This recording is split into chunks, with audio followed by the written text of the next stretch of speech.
Welcome back to Silent Husband Club. We've missed you. Sorry for the long pause, but from now on, we'll do our best to bring you a new story every single day. What would you do if you came home before dawn and realized your entire life had been quietly erased behind your back? Not with a scream, not with a fight, but with a light that never turned on. If you enjoy powerful, emotional stories like this, please like, subscribe, and leave a comment. It really helps our channel grow and keeps you updated with every new video. The snow whispered like a warning against the windshield, a low, icy hiss that followed me all the way down the silent streets of Ravenhill. It was just past 4 a.m., and the town was dead asleep. I just worked 12 hours at the plant, my body aching from steel and cold, but my mind wouldn't shut off. It hadn't, for weeks. The wind snuck in under the door of my old Ford, sharp as regret, and sliced through the gaps in my gloves. My name's Graham Mercer. And that morning, something in me already knew I was driving home to a different life. I just couldn't name it yet. Ravenhill in winter has a kind of silence you can't explain. The kind that makes you feel like you're the last person on earth. Streetlights hum but don't flicker. Gas stations glow but remain empty. The old diner on Main had gone dark, its neon sign blinking like a dying breath. Even the stray mutt that usually haunted the post office was nowhere to be seen. As I turned onto Maple Ridge Lane, the tires crackled over fresh snow. And then I saw it, the porch light was off. Claire always left the light on. Always. Through arguments, through night shifts, through years. It had been our silent agreement, whatever happens, I'll wait for you. 14 years of marriage, and that light never failed me. Until now. That small, stupid detail hit harder than I thought. It landed in my chest like a hammer to a rusty bolt. I pulled into the driveway slow, almost careful. The truck's engine ticked once before I shut it off. And then, silence. Thick and unnatural. I sat for a few seconds, my breath fogging the glass, hands frozen on the wheel. I looked up at the bedroom window. Curtains drawn. But something moved behind them, a slow, shifting shadow. Maybe she was asleep. Maybe she'd just forgotten the light. Maybe. I stepped out into the cold, boots crunching into the snow. My movements were slow, steady, like part of me already knew, but didn't want to accept it. I opened the front door. It wasn't locked. Inside, it was warm. Too warm. Too still. Her perfume hung in the air, vanilla, citrus, but it didn't feel right. Like a memory left on repeat. The hallway was dark, except for the faint amber glow of the kitchen nightlight. I took off my coat. My boots. I listened. The living room was untouched. Her blanket folded neatly on the couch. Remote placed exactly where she always left it. Nothing looked wrong. That was the problem. It was too perfect. Too staged. Halfway up the stairs, I heard it. The faintest creak. A shift of weight. The inhale of breath, not mine. Someone in the bed. I stopped. My hand tightened on the banister. Every step became deliberate. Slower. Quieter. The bedroom door wasn't fully shut, just slightly ajar. Claire never left it that way. I pushed it open. The moonlight spilled across the floor, cutting the bed in two like a crime scene. And there he was. Not her. A man. Young. Shirtless. Curled into the sheets like he belonged there. No panic. No guilt. Just sleep. Until I stepped closer. He blinked. Squinted. sat up like he was still dreaming. Then his eyes adjusted and met mine. His whole face drained in seconds. "What the?" His voice cracked. He tried to back up, bumping against the headboard, hands raised like I was about to punch him. I didn't. Not a word. Not a sound. I just stood there, staring. "She's gone," he blurted. "She left this morning. With Travis. Took her stuff. Said you'd understand." Understand. That was the word he used. Like this was a conversation. Like he hadn't just woken up in my bed, in my home, wearing the scent of my wife on his skin. He reached for something. Nervous hands. A used wrapper. Held it out like an offering. "She said you wouldn't be home until morning." I looked at him, really looked. He was nothing. A ghost.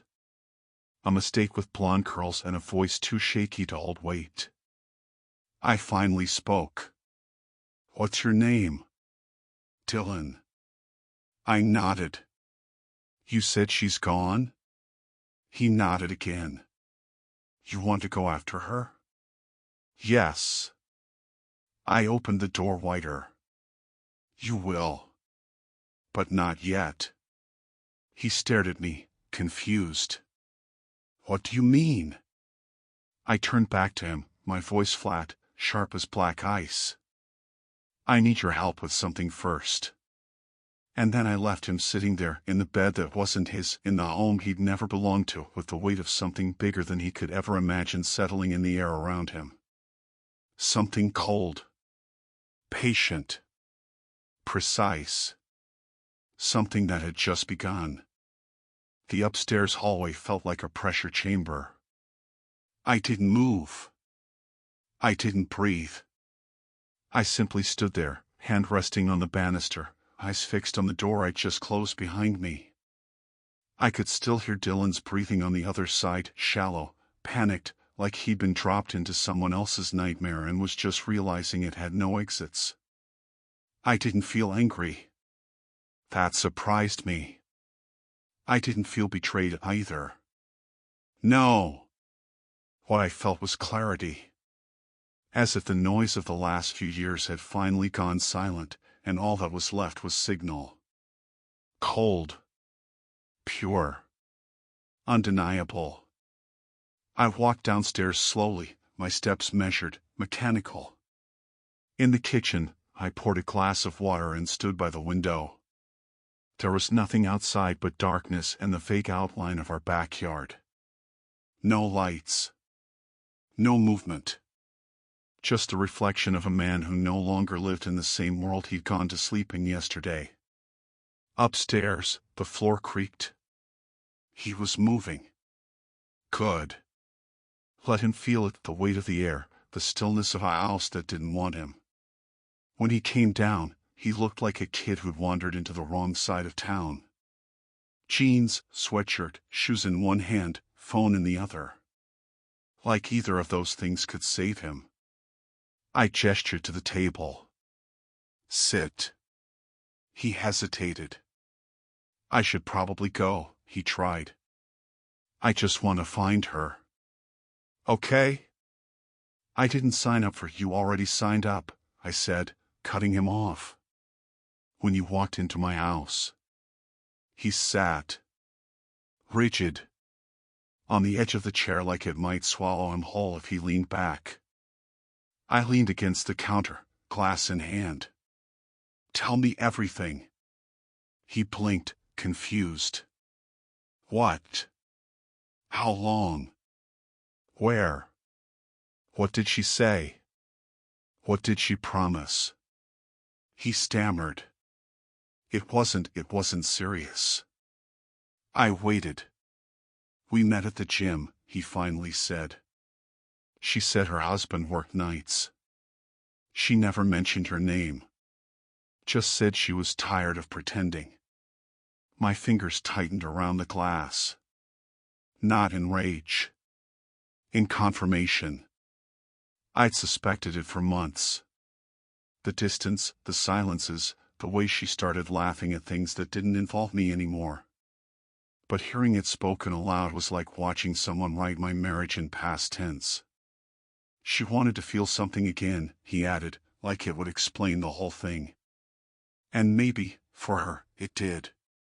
Did she mention Travis? I asked.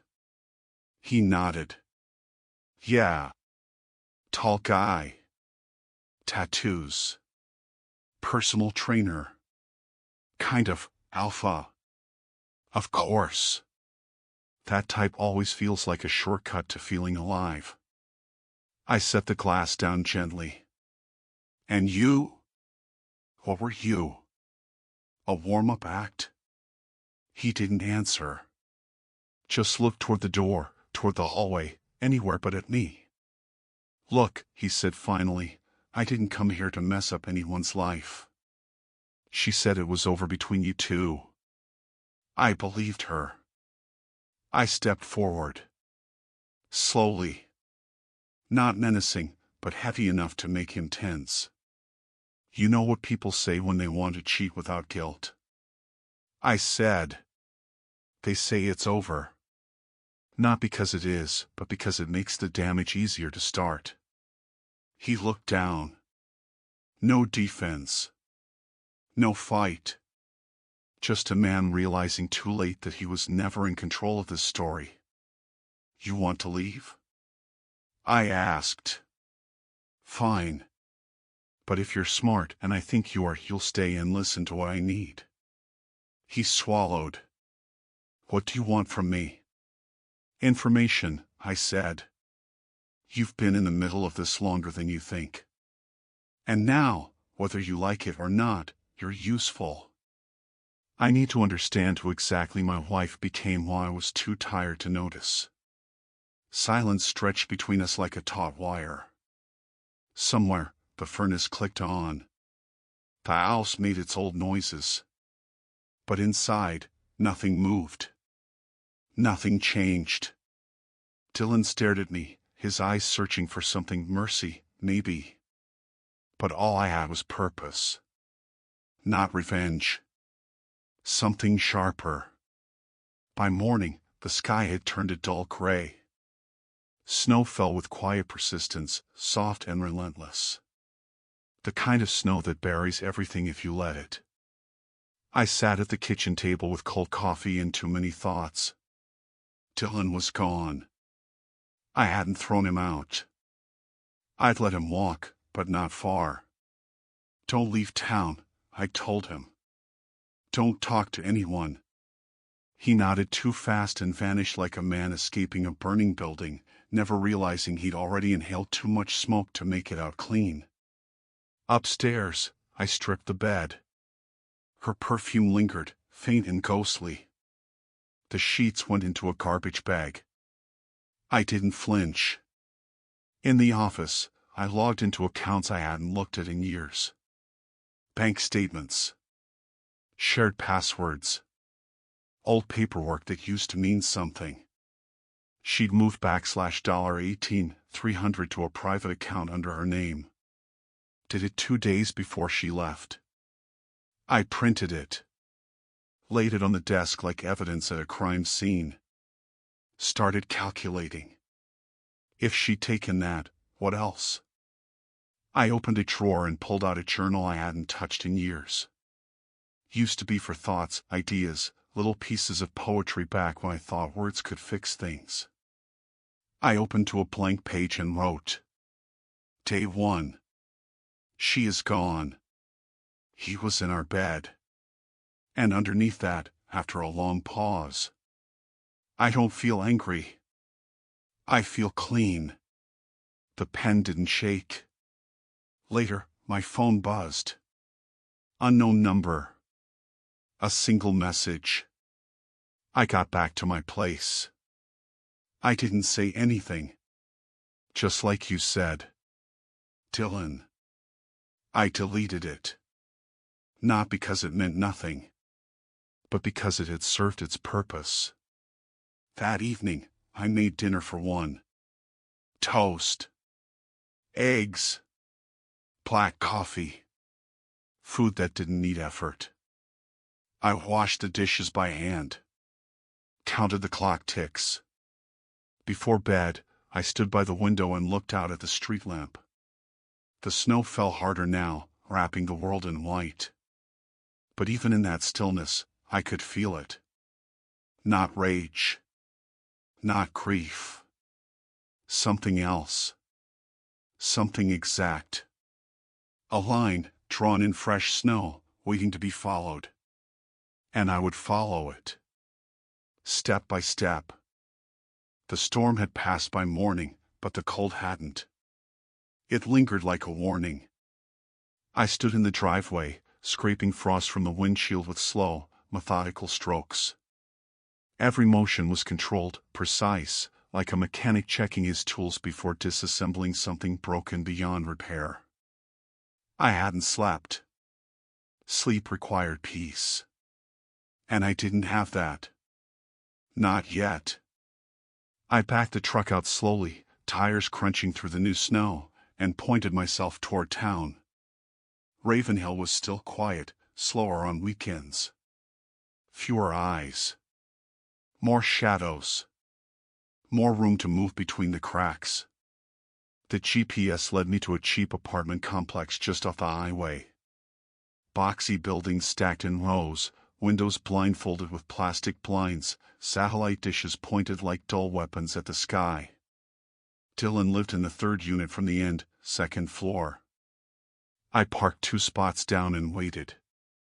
I watched his window for 5 minutes before I moved. He was pacing. Nervous. Good. He should be. I climbed the stairs and knocked once, sharp and firm. He answered too fast, like he'd been waiting with his hand on the doorknob. Hoodie, gym shorts, pale like he hadn't eaten or slept.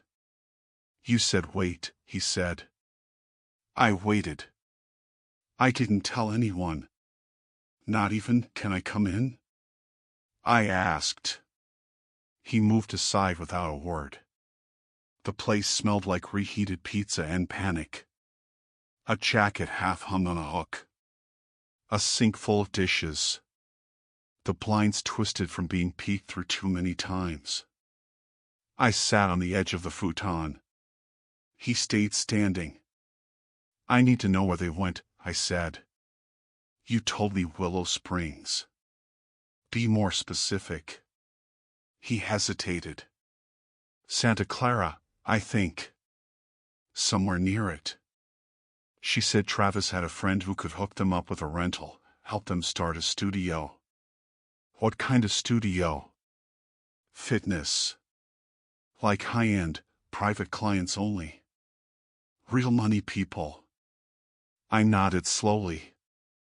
Do you have a name for the friend? Brent, I think. Brent Lyle. Some guy Travis used to train with. Claims he works with pro athletes. Do you believe him? Dylan shrugged with one shoulder. No. Travis talks like everything already belongs to him, even when he's got nothing. He's all ego.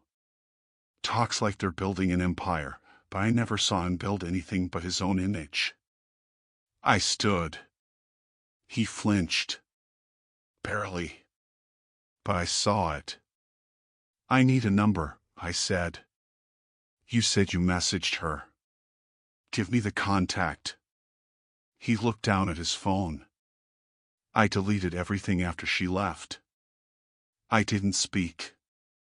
I just waited. Finally, he gave in, sat on the arm of a chair, and tapped into his backup. After a moment, he turned the screen. Texts. Short ones. Flirty. Casual. And then one photo. Claire. Sunglasses. Passenger seat. Hair pulled back, sunlight turning her face to gold.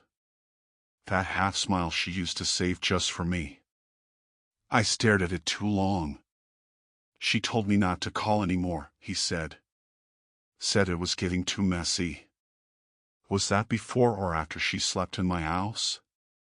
He went quiet. I handed the phone back. Send that number to me. And don't contact her again. He nodded, too quickly again. You were just a distraction, I added as I turned to leave. A test drive before the real escape. He looked up. I know. No, I said. You don't. Back in the truck, I stared at the number now saved to my phone. No name. No photo. Just 10 digits that connected the life I had to the one she ran to. I didn't call. Not yet. I opened a browser. Started digging. Studio names. Property records. Licensing databases. Anything that felt too new. Too ambitious. Too fragile. It didn't take long. Echelon Studio. Coming soon. No date. No clients. Just branding and ambition. I studied the page like a surgeon studying an X-ray. Already, I could see the cracks. Too polished. Too empty. The kind of thing built on momentum, not substance. I smiled. Not with satisfaction. Not even bitterness. Just recognition. This wasn't a business. It was a mask. And masks slip. 2 months earlier, Claire had still been pretending. She still kissed my forehead before I left for work. Still made coffee in the mornings. But I know now that the lie didn't start with a kiss. It started with silence. She'd been fading for a long time, but I hadn't wanted to see it. I was always too tired. Too distracted. She noticed that. On a gray February morning, she stood in the kitchen with a mug in her hands and watched me walk out the door without looking at her. That was the beginning. She didn't cheat that day. She went to the gym. The world there was louder. The sweat. The music. The energy. And then Travis. He didn't flirt. Didn't charm. He just moved like he owned the space. The way he lifted, the way others looked at him. She noticed. He noticed back. A glance. A smirk. A flicker. Conversations followed. Light jokes. Easy confidence. And then one night, scrolling her phone while I watched another muted rerun on TV, she saw his name on Instagram. He'd found her. Liked 5 photos. One of them was of us together. That was the only one he didn't like. She stared at it for a long time. Studied the way I held her by the shoulder, not the waist. The way her body leaned away from mine without realizing. Her smile, strained. The affair didn't begin with lust. It began with gravity. She felt like she was fading. And he offered contrast. They met in corners. Hotels. Empty rooms. The gym's back office before renovations began. I became background noise she stopped hearing. And one night, she said it to him, he'll never see it coming. And she was right. I didn't. Not until it was already done. But she made one mistake. She thought silence meant weakness. She thought it meant surrender. It didn't. It meant calculation. And now, the math was starting to add up. Morning light struggled to cut through the California haze as Claire Mercer sat hunched over a chipped table in their temporary rental, staring at her phone like it had betrayed her. The studio website was down. The sleek promise of Echelon Studio, private training, premium results had vanished overnight, replaced by a dull message that simply read under maintenance. Her inbox was flooding, polite inquiries turning to sharp accusations, whispers of misconduct attached to forwarded screenshots, half-truths presented like gospel. Jason paced behind her, barefoot, tossing a tennis ball into the air like it was keeping him grounded. "Tell me it's just a glitch," he said, but his voice didn't hold any hope. "Maybe the server." "Jason," Claire interrupted, her voice flat. "There are emails. With pictures. With dates." He stopped. The ball dropped to the floor and rolled under the couch. "What kind of pictures?" he asked, though he already knew. She didn't answer. Just set the phone down like it might explode. "Hotels. Texts. Me. You." Her words fell like stones. Jason swore under his breath, running a hand through his hair. "It's not illegal," he muttered. "We're adults." "It's not like it's enough," she snapped. "Enough to scare off investors. To kill trust. To ruin all of this." "We can spin it," he said, lifting his hands like some salesman about to pitch a new story. Claire laughed. Not with humor, but with something more dangerous. "You don't spin a ship that's already sinking, Jason. You just drown slower." For the first time since they'd run, she let herself say it out loud. It was over. Not just a plan. Not just a studio. Not just Jason. Everything. The illusion. The escape. The clean break. She had believed in their future like someone clings to a rope over a canyon, not realizing it's already fraying at the core.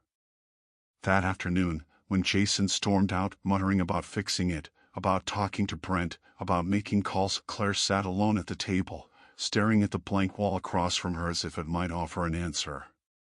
When she finally checked the business account, her blood turned to ice. $17,920. That's all that was left. And the last withdrawal, a heavy one, had been made that very morning. Jason's name was on it. Her heart didn't drop. It calcified. Solid. Cold. He had taken it. The startup money. The emergency fund. The last chance. She stared at the screen, waiting for some feeling to crash through: rage, panic, disbelief, but all she felt was stillness. A hollow echo. The realization that she hadn't escaped anything.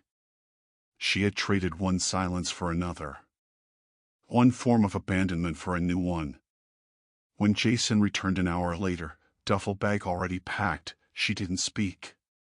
He walked in like the place still belonged to him, eyes avoiding hers. "We'll fix it," he offered. "Brent says it's just temporary." "Maybe you drained the account," she said. "I checked." Jason froze. Then stumbled through the usual lies. "It's not what you think." "Then tell me what it is," she said, stepping forward. He hesitated. That moment, that single beat, told her everything. The excuses didn't matter anymore. She wasn't looking at a partner. She was looking at a man who saw the ship sinking and grabbed the only life vest before pushing her overboard. "It's complicated," he said. "You wouldn't understand." "No," Claire said quietly. "I understand perfectly." She didn't raise her voice. Didn't cry. She just stood there while he turned, grabbed his bag, and walked out without another word. The door clicked shut behind him like a lock sliding into place. Final. Loud. Too late. And then, the envelope arrived. She was sitting on the floor in her sweatshirt and jeans, staring at the dying battery icon on her phone, when the knock came. Not loud. Just firm. Purposeful. She rose too quickly, heart pounding, hope stupidly blooming in her chest. Maybe Jason, maybe answers, maybe anything. She opened the door. No one. Just the hallway, dim and still. But on the floor, resting like a trap, was an unmarked envelope. Just her name. Claire. Written in blue ink she recognized instantly. She took it inside with trembling hands, locked the door, and sat down. Opened it slowly. Inside, one piece of paper. No introduction. No threat. Just a list. Clean. Precise. Hotel names. Check-in dates. Room numbers. Screenshots of emails to Jason. And 3 photographs, her slipping out a side door at the gym, her in the passenger seat of Jason's SUV, her at a bank, phone to her ear, glancing over her shoulder. Below it all, in handwriting she hadn't seen in years, were 6 words. Every action leaves a shadow. Gee. Claire froze. Her breath caught in her throat. Her skin flushed gold. She read it again. And again. It wasn't a warning. It wasn't a plea. It was a verdict. Graham knew. He'd known everything. Not just the cheating. The money. The planning. The leaving. He hadn't screamed. Hadn't chased.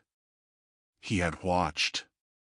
And now he'd sent his answer, silent, surgical, devastating. This wasn't revenge. It was precision. And it worked. She didn't cry. There was nothing left. Just the slow realization that she had tried to erase a man who had spent 14 years quietly watching her fall out of love and still held on until the end. She thought he would break. Instead, he dismantled her, piece by piece, without even raising his voice. That night, Claire packed a bag. No plan. No flight. Just motion. The envelope folded in her coat pocket like a confession. She didn't tell anyone. Not even her sister. Not even the few friends who still answered her texts. She just boarded the late-night bus to Ravenhill, a town that now felt like a place she might never deserve to return to. The bus pulled in just before midnight. The streets were silent. Empty. She stepped off into the cold, breath fogging in front of her, one duffel slung over her shoulder, every step feeling heavier than the last. The town looked unchanged. But she had changed. She knew that now. She hadn't escaped. She had simply delayed the consequences. She walked to the edge of Maple Ridge Lane, where the porch light still glowed. It was on. Just like always. She stood at the foot of the porch steps for longer than she meant to, staring up at that soft pool of light spilling across the snow like nothing had ever changed. The same bulb. The same yellow glow. But it felt like a monument now, like a signal fire left burning just in case the past ever came home. Her fingers twitched around the strap of her bag. She moved slowly. As if she weren't sure she was allowed to touch anything here anymore. As if the place might vanish the moment she stepped forward. But it didn't. The porch creaked beneath her boots. The light didn't flicker. Her hand rose, hesitated. She knocked. She never had to knock before. The door opened before her knuckles touched for the second time. He was already there. Standing just inside. Watching her through the glass. Like he had been waiting. Not anxiously. Not hopefully. Just knowing. Graham looked the same. Or maybe not.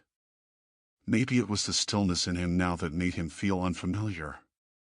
That bone-deep calm that doesn't come from peace, but from control. The kind you build after being broken. He didn't speak. just stepped aside. She entered. The house was clean. Not the kind of clean that comes from hosting guests. The kind that comes from solitude. From silence. It smelled like dust and coffee and something faintly metallic. There were no photos on the shelves. No blanket on the couch. No sign she had ever lived here at all. She stood in the middle of the living room while he leaned against the kitchen counter, arms folded, eyes unreadable. She reached into her coat and pulled out the envelope. Set it gently on the table between them. "I got it," she said. Her voice sounded like someone else's. "I read it." He didn't reply. "I didn't come back to explain," she continued. "I know there's nothing I can say to make sense of what I did." Still nothing. Just the steady tick of the wall clock and the whistle of wind against the window pane. I needed to see if there was anything left between us. He finally moved. Sat across from her.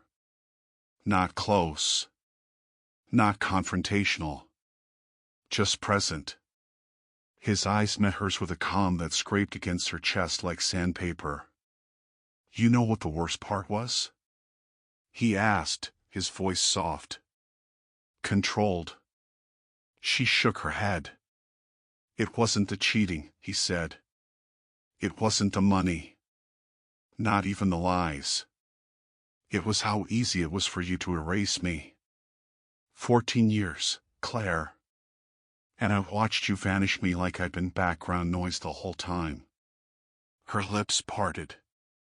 No sound came. Just the throb of guilt rising in her throat like bile. "You were never background," she whispered. I got lost." He nodded once. "We both did. But I stayed.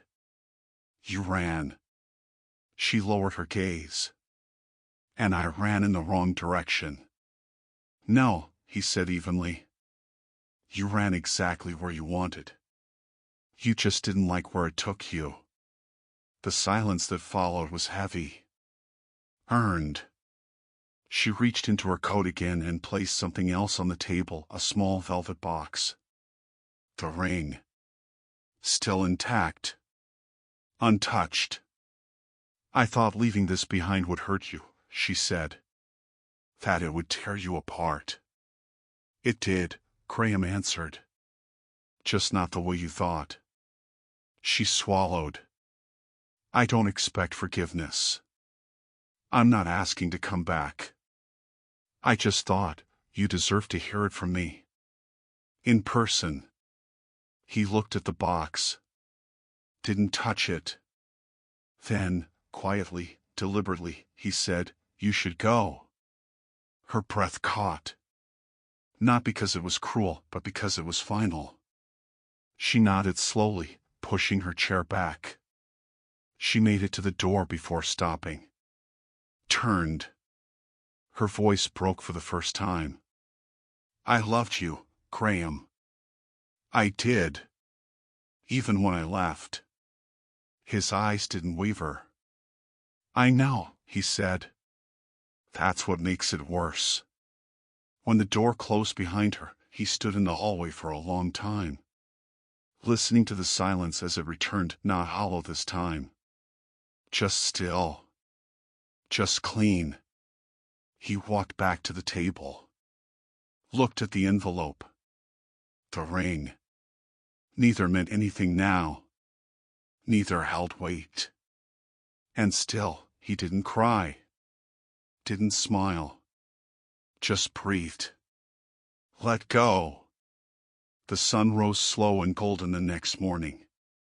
Ravenhill yawned to life as it always did, unaware of the quiet endings tucked behind its closed doors. Smoke curled from chimneys. Cars crunched over ice. And Graham loaded the last box into the bed of his truck. No fanfare. No drama. Just the things he chose to take. Tools. A few books. His leather journal. A photo, one from Montana. Him and Claire on a cliff, wind in their faces. He didn't frame it. Didn't burn it. He simply placed it in a drawer where it belonged, the past. Inside the house, he left the keys on the kitchen table beneath a note written in clean block letters. Forwarding address. Do not send anything. G. No bitterness. No anger. Just instructions. He tapped the table once with his palm. A goodbye only the walls would hear. Then stepped outside, shut the door behind him, and didn't look back. The road west was empty. The sky open and endless, like someone had wiped the slate clean. He drove with the window cracked. Let the cold wind in. Not to punish himself. Not to chase anything. Just to feel the air again. Just to move. And on the seat beside him sat the ring box, still closed. At the next turnout, he pulled over. Got out. Walked to the wooden guardrail. Placed it gently there. No message. No symbolism. Just a small, quiet ending. He got back in the truck. Rolled the window down further. And drove on. Somewhere hundreds of miles away, Jason Hale sat on the edge of a motel bed that stank of mildew and desperation, staring at a frozen bank notification on his phone screen. His last account had been flagged pending investigation, it said. 30 to 45 business days. No money. No studio. No Claire. The startup dream had collapsed like cheap scaffolding, and now there was no one left to blame but the mirror and the man who stared back from it. Jason didn't shout. Didn't throw the phone.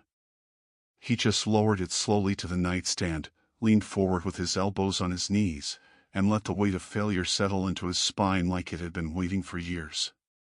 The truth always does. Meanwhile, across the country, in a small-town diner in the corner booth by the frosted window, Graham Mercer sat with a cup of black coffee and a laptop. He wasn't reading news. He was watching movement. Threads. Emails. Quiet nudges. The kinds of messages that didn't come with explosions, but with erosion. Anonymous tips to licensing boards, whispers to clients, red flags sent to agencies that like their trainers clean and scandal-free. Everything stitched with just enough truth to stick. He didn't lie. He didn't fabricate. He just rearranged the evidence Claire and Jason left behind. It wasn't vengeance. It was gravity. They had jumped and now they were falling. He closed the laptop, left a 20 under the cup, and stepped out into the cold. Ravenhill was crisp and sharp, the kind of morning that cuts through to your lungs. He pulled his jacket tighter, not because he was cold, but because it was time. He'd never said a word to Jason. Never sent a warning. Never made a threat. But he didn't have to. Men like Jason unravel when no one chases them. When the silence is louder than any fight. When the mirror reflects not what they are, but what they never were. Back in that cracked apartment in California, Claire sat at the small kitchen table, blinds still shut. The sunlight poured in around the edges anyway, slicing across the floor like judgment. The ring box was gone. The duffel Jason left behind was still in the corner, half-zipped and empty. Her phone hadn't buzzed in days. She'd stopped expecting it to. She reread the note every morning, those 6 words in his handwriting burned into her memory. Every action leaves a shadow. Gee. She had once believed she could outrun consequences. Now she understood they don't chase you. They wait. When the email came from the last investor, pulling out, citing reputational concerns, she didn't cry. She just nodded, closed the laptop, and stood. Walked to the mirror. studied herself. The ambition was gone. The glow was gone. What remained was not ruin, not tragedy, just dimness. She hadn't shattered. She had faded. That was worse. 3 weeks later, Graham was 3 states away, parked at a scenic overlook where the mountains opened up like a promise. He stood beside his truck, wind snapping through his coat, the cold no longer something he feared. He wasn't running from anything anymore. He was no longer watching the rear view. The silence didn't bother him now. It didn't feel like something missing. It felt earned. On the passenger seat sat the journal. His old one. The one with pages that used to hold fence repairs and poetry. He opened it and wrote 2 new lines. Day 31. No ghosts. No noise. Just forward. He closed the book, looked out over the horizon and smiled quietly, not joyfully, but with something real. Not because he'd won. Not because they lost. But because he was no longer part of their story. And they would feel that absence deeper than any revenge could deliver. Because sometimes, the loudest thing a man can do is leave without a sound. Thank you for watching.